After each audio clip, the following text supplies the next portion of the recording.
Well, as Winnie the Pooh would say, it's another blustery day here on Butler Family Farm. Hi, Susan here. Got an update on my chicken situation, and I'm going to share what we're going to do and how they get along, all that good stuff. If you remember, I think it's been 10 days maybe, I went and got in this long line to get more laying chickens that my source gets from the chicken houses when the time is up for, a batch or so. They turn out to be about 18 months. They're still laying eggs. They'll be good for another year and a half, and I start rotating out when I notice what I've got. The egg count goes down some, or the quantity that I have, because I have a couple egg customers.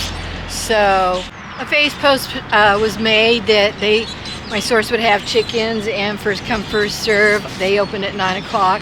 So I meandered up there, and I think I put out a short about this. Yes, I know I put a short out about the line. That, remember, I said it reminded me of the gasoline lines back in the 70s. So it happened that they ordered 1,500 chickens to resell, and they only got 500 in.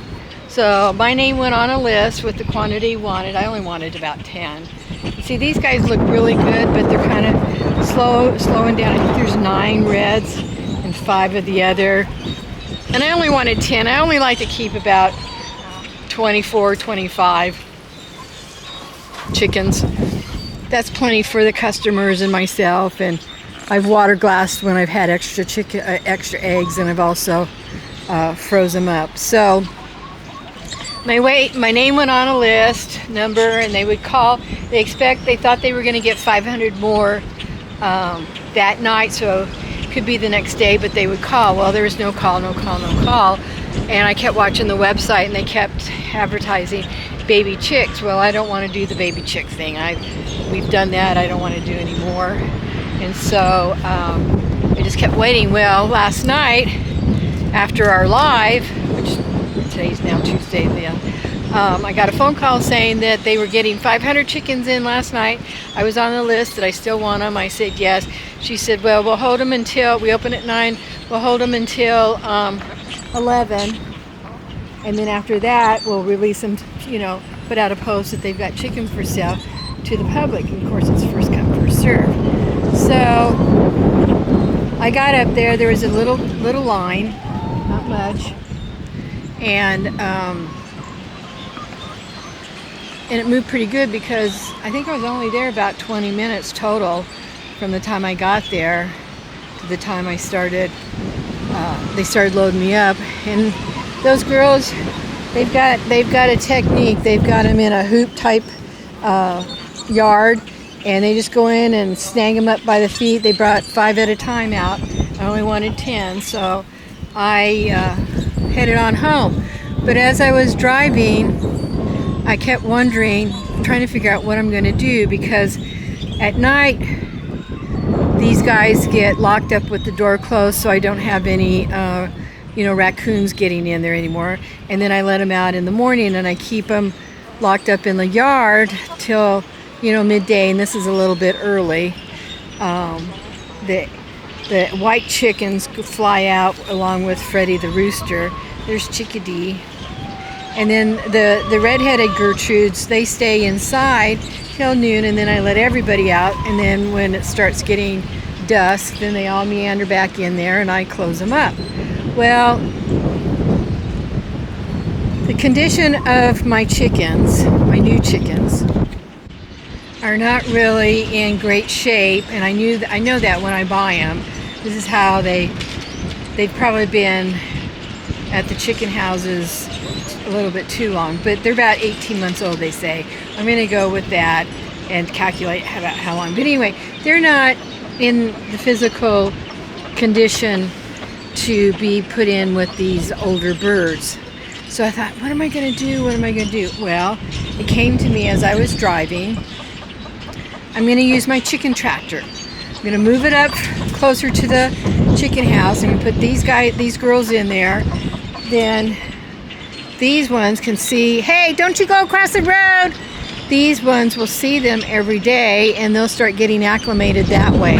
And then when these newer ones start filling in a little bit more with their feathers and stuff, and get a little, meat on their bodies, they probably won't lay until they are beefed up a little bit. So they might be out in the chicken tractor for a month or so, which is okay. And I'll move it around. So they'll graze, they'll have water, they'll have food.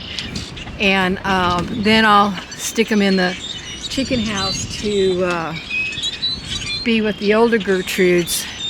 And they are going to go across the street, because they know that there's sloppiness over there. The drivers don't get the grain neatly. And with the wind's probably blowing grain around, so they go over there and get some extra snacks. Anywho, that's what's happening on this video. I'm gonna go get myself started on setting up and getting these guys out there, because I'm sure they haven't had anything to eat or drink. I have a few things to move out of the way. Sorry about the wind. I'm going to turn around this way. Maybe it won't be so bad. A few things to move. This wind is stronger when I'm not out with all these structures. I think it's like between 20 and 25. But what I have to do won't be that hard. And I'm just going to get going on it so I can get those chickens out here and show you how we do it. I decided I needed to use the mule to pull this back, and I know that I have a few areas that I need to beef up as far as some holes in the netting. This netting will be replaced for when we get the meat chickens, but this part here is where I'm able to put in my feed and my water, and that'll be covered up. I think I'll get a board or something. I have to make it pretty sturdy, because this, in the alleyway, there's nothing coming to protect anything from the south, from the wind coming from the south, which is where it's doing today. So let's pull this back and get this set up for those chickens.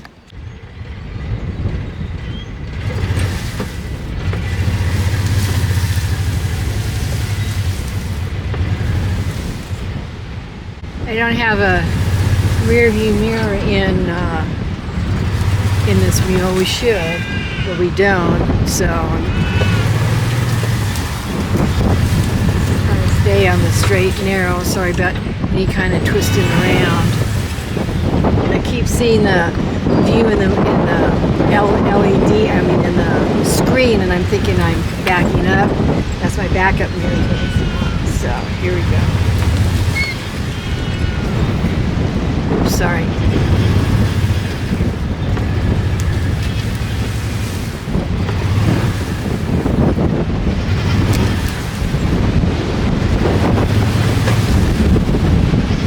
think I'm going to start it. I'm going to get this lined up a little bit better. But I think I'm going to start them out right about out here. Of course, it's windy, and I can see this from the house. And I can come out here and take care of it when I take care of the other chickens. So let me bring it forward a little bit to loosen up my chain. There we go. So I think this will work, because there's the back of the house right there, and this will work out pretty good. I have a couple old straw bales down there that I'll probably bring up as a wind block, and I think I might be able to put these totes along here as a wind block as well. So I'm going to get this squared up a little bit, check where my holes are at, get those blocked off for sure, and then we'll go out and get the new Gertrudes and pop them in here. So here's where I'm at right now. I've blocked off some of the south wind on this end with a straw bale from before, and a piece of wood. there's a hole there, and it's just a temporary fix until the wind is not as ferocious, as it is right now, and I can come out here and do some weaving. I've got my feeder in here, a little lopsided right here, and then the water.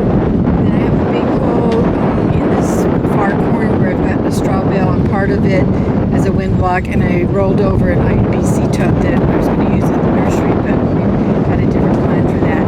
I threw in some straw in there so that they can actually use that hole to go in for nighttime to get out, get out of weather other than this stupid south wind. I have a big hole. This is my opening here, but I have another big hole over there that I got to work on. So I've got a wire gate. So I've got several band-aids on here, but I think we're going to be okay. It's just 10 birds. I've had 30 birds in here before of Cornish meat chickens, so I think these little guys will be okay. So I'm going to go get my wagon and load the crate into the back of the wagon and bring them out, and I tried to set this camera up so you can see what I'm doing and get these guys out of the sun. Well, the sun's good for them, but you'll see they're pretty rough looking. So this doesn't focus in on the wire. You can see where we got some work to do. You can see a little better, but I'm going to leave them alone. They'll find the food and water. I'll come back out and check on them and finish up the video with that view. So let's let them do their thing, and I'll be back. I just missed it. I had one of the chickens inside the hut there, which I hope they will use for nighttime. Go in and, bundle down. Who knows? But they're spreading out.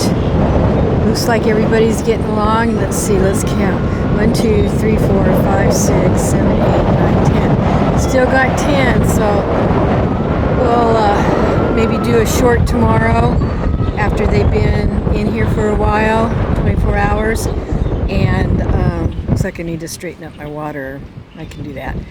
But thanks for coming along on this video, and as always, thanks for watching Butler Family Farm, and until the next time, have a great day. Thanks for watching. If you have not subscribed, please do, and hit the thumbs up and the bell for the next video.